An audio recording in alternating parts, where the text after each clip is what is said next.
국회 부의장까지 지냈는데 간첩 혐의로 사형 선고를 받은 사람이 있습니다. 조봉암이죠. 조봉암 하면은 진보당 사건으로 사형 선고 받았던 사람 아니에요. 그러다가 2011년에 재심을 통해서 아니다, 죄가 없다, 다시 무죄 판결을 받은 사람입니다.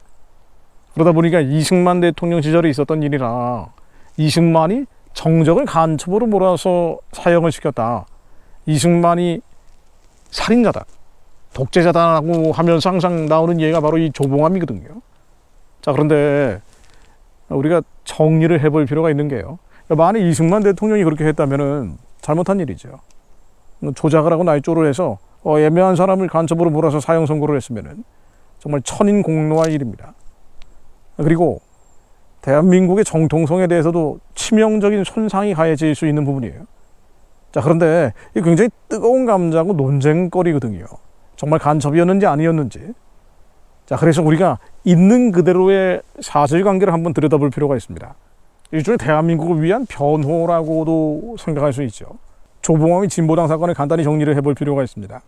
진보당은 1956년 11월에 만들어진 당이에요. 조봉암은 52년 대통령 선거에서 79만 표, 56년 대통령 선거에서 216만 표나 얻었던 사람이고 이승만의 정적이었던 것이 맞습니다. 자, 그런데 이 진보당을 56년도에 만들고 58년도 1월 달에 진보당 간부들이 국가보안법으로 검거되기 시작합니다. 이 간첩들이 많이 나온 거예요. 뭐 이거 자체는 사실입니다. 진보당 안에 간첩들이 많았다는 거예요. 북한의 지령을 받고 또 물품을 받은 사람들이 있었다는 거죠. 그런데 조봉암이 북한의 지령을 받고 물품을 받았는지, 이것은 사실은 물증이 애매하다라고 나옵니다. 그런데 그래서 1심에서 5년형을 받았다는 거예요. 이 물증이 확실하게 나오질 않았기 때문에. 그런데 59년도 2월 7일 날 재심에서 사형 선고를 받고, 그리고 7월 31일 날 얼마 지나지 않아서 5개월 뒤에 교수형이 집행이 됩니다. 왜 사형 선고를 받았느냐? 진보당의 강령, 평화통일안이 북한의 이념에 동조하고 있다, 이런 사유로 사형 선고를 받은 거예요. 지금 기준으로 보면 좀 지나치다라고 생각할 여지가 많이 있습니다. 자, 그러다가 2011년에 재심을 해서 무죄 판결이 나온 거예요. 그러다 보니 진보당 사건과 조봉암 사건은 다 조작된 거다, 날조된 거다, 이승만이 정적을 제거한 것이다, 이렇게 평가를 하는 경우가 많단 말이죠. 그런데 말이죠, 2011년, 즉 노무현 정부 때 있었던 일인데 2011년 재심 판결이 이 증거 불충분이었기 때문에 무죄라고 나온 건데, 간첩으로 소명할 만한 증거들이 부족하다, 그래서 무죄라고 나온 건데, 옛날이니까 뭐 드러낼 수가 없었겠죠. 북한 자료를 보면 전혀 다르게 나옵니다. 이게 포인트입니다. 북한에서는 조봉암을 어떻게 보고 있는가, 진보당 사건을 어떻게 보고 있는가. 저도 사실은 이건 그렇게 자세히 들여다보지 않았는데 자료를 뒤지다가 저도 찾은 거예요. 북한의 82년도 주체의 기치 아래 나아가는 남조선 인민들의 투쟁이라는 자료가 있습니다.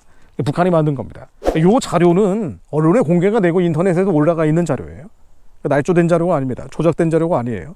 북한이 일관되게 주장해왔던 자료들이기 때문에 82년도 자료뿐 아니라 또 2000년에 나온 조선 대백과 사전의 자료, 2003년도 민족과 하나라는 북한 자료, 2004년 자주 통일의 기치 아래라는 북한 자료. 자, 이 많은 자료를 통해서 북한은 일관되게 뭐라고 얘기하고 있는 거 아니에요.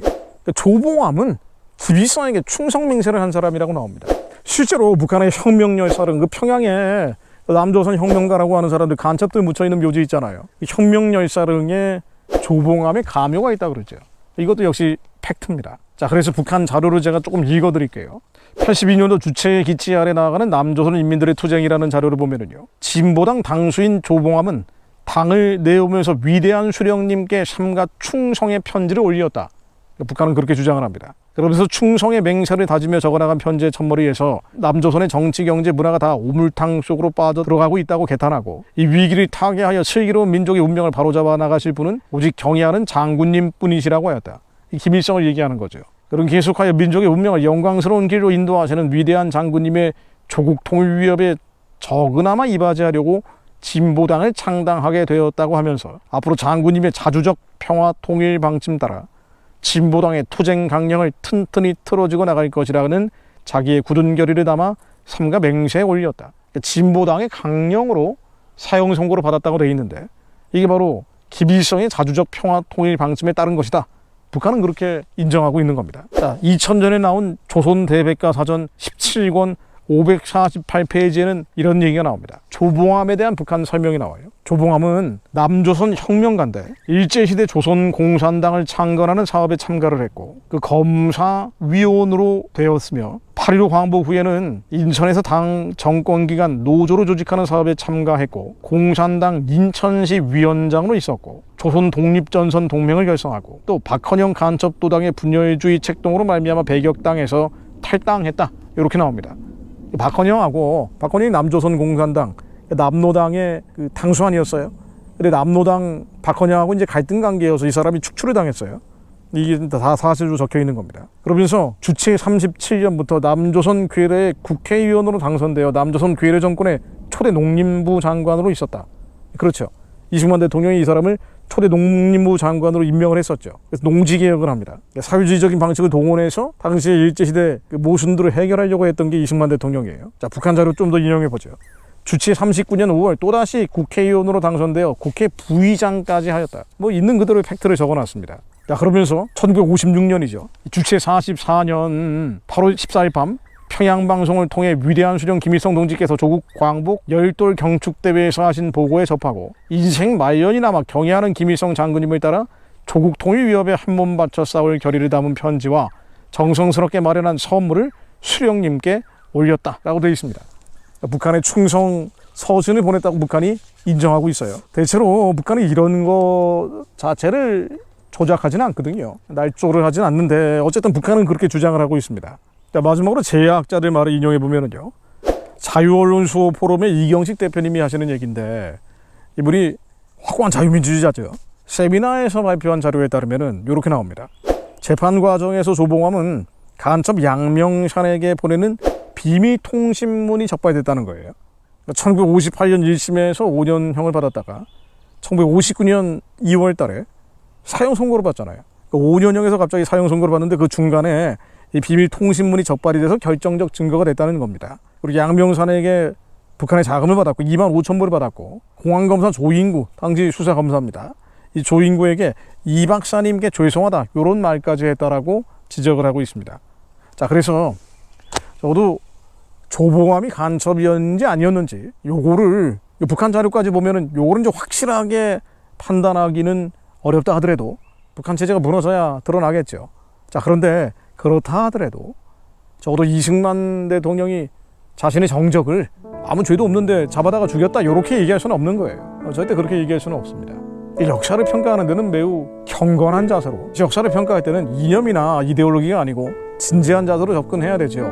그렇게 하나님께서 대한민국을 어떻게 세우셨는지, 수많은 위경과 비난을 어떻게 기도하는 자들을 통해서 넘어오게 하셨는지, 우리 하나님의 기이한 사적들을 들여다봐야 된다는 겁니다.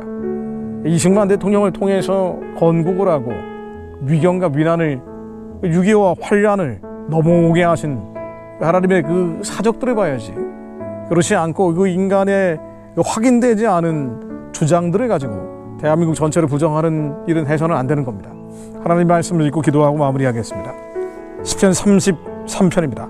너희 의인들아 여호와를 즐거워하라. 찬송은 정직한 자의 마땅히 할 바로다. 수금으로 여호와께 감사하고 열줄 비파로 찬송할지어다. 새 노래로 그를 노래하며 즐거운 소리로 공교히 연주할지어다. 여호와의 말씀은 정직하며 그 행사는 다 진실하시도다. 저는 정의와 공의를 사랑하시며 세상에 여호와의 인자하심이 충만하도다. 저가 말씀하시며 이루었으며 명하심이 견고히 섰도다. 여호와께서 열방의 도모를 폐하시며 민족들의 사상을 부욕케 하시도다. 여호와의 도모는 영영이 서고 그 심사는 대대에 이르리로다. 여호와로 자기 하나님을 삼나라.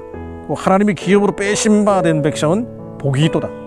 하나님, 이 민족이 여호와를 자기 하나님으로 삼는 나라 되게 하시며 주님의 빼신 기업 되게 하시어 하루빨리 북한의 우상체제 무너뜨리고 예수님 오실 길을 예비하는 제사장적 선교의 사명 감당할 수 있게 하옵소서.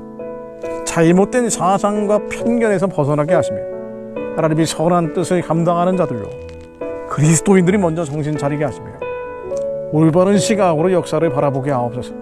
대한민국은 잘못 태어난 나라가 아니라 하나님께서 기름 부으시어 만들어진 나라임을 깨닫게 하옵소서. 예수 그리스도 이름으로 기도드립니다. 아멘. 북한과